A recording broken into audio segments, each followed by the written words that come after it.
All right, ladies and gentlemen, boys and girls, as you can see, the front clip is on. She fits fantastic. Got it all bolted up to the firewall. I just need to make some mounts for down here, the front mounts that were back in this corner here. So just got to make some front mounts for the front clip, but otherwise it is on. And as you can see, fits pretty nicely across here on the driver's side. The PCM and stuff is back inside here under the fender. Probably make a little diverter shield or box thing to go over top of it to help protect it. It is like a weather connection because it was in the engine bay to begin with on the Crown Vic, but I just want it to be a little bit better. But as you see, you got the main harness comes across, and then those ones will drop down over here and pop in and connect to all the connections that are back inside of there, or I might just have them come out and then they can all connect right there. It just depends on how clean and stuff I want it. So, but yeah, so that's in. Got to fab up some radiator mounts up here, and I think I got figured out down below too. Obviously with the radiator moved, which I'm back further than I really need to be. I got a spacer down in there to space it, but I think I might come in a little bit further.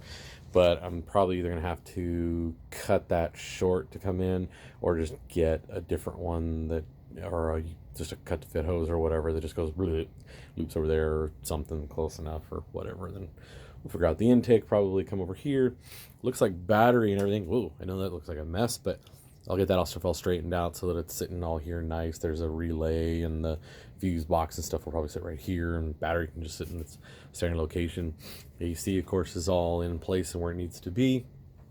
Cut a little bit more than what I intended, I guess, right here, but I had the pieces, so I can probably tack that back into place and then cut back in there further to get it. So I did not think about how close I got to over here on that box and the inner fender well and that brace support right there.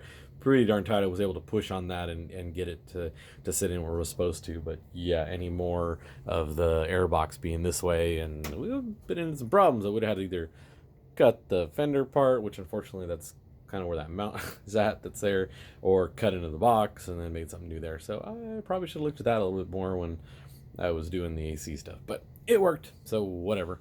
But yeah, so we're on, and the fenders are all bolted into place, the lower and the middle and upper and stuff, so good gaps and everything fitting like it's supposed to be right there, and the body lines seem to match up. And we have wheel space, as you can see, for days.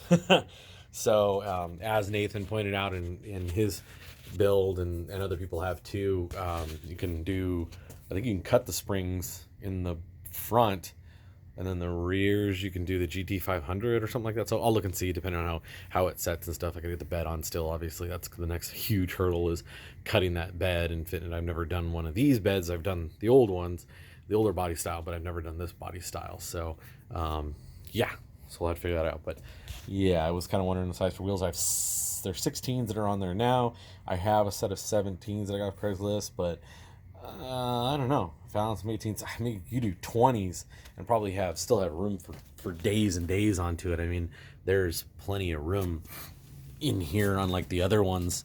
I mean, I've got easily enough room to stick my hand up sideways like this, So obviously no rubbing right across here and stuff. So we got plenty of room inside there, and the fenders are all cool on the inside, so it's not going to splatter junk up into here like I was hoping. So yeah, we're gonna clip on. So it's late, been at it all day, so probably gonna go inside, say goodnight to the kids and stuff, and then I'll tackle, now that I got this stuff all on, I can chop the wiring and stuff, because that loom that did come across over here, which again I'm not going to do that, because in that way I don't have to worry about trying to hide everything, and there's really not a good place to run stuff inside of here.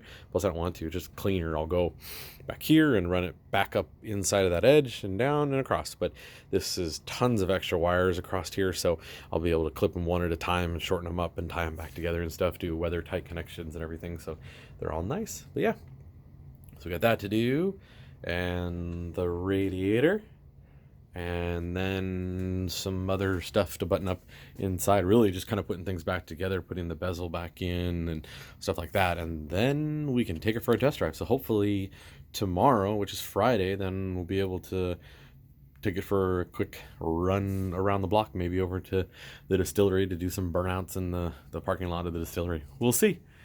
But yeah, she's rocking and rolling. I love it.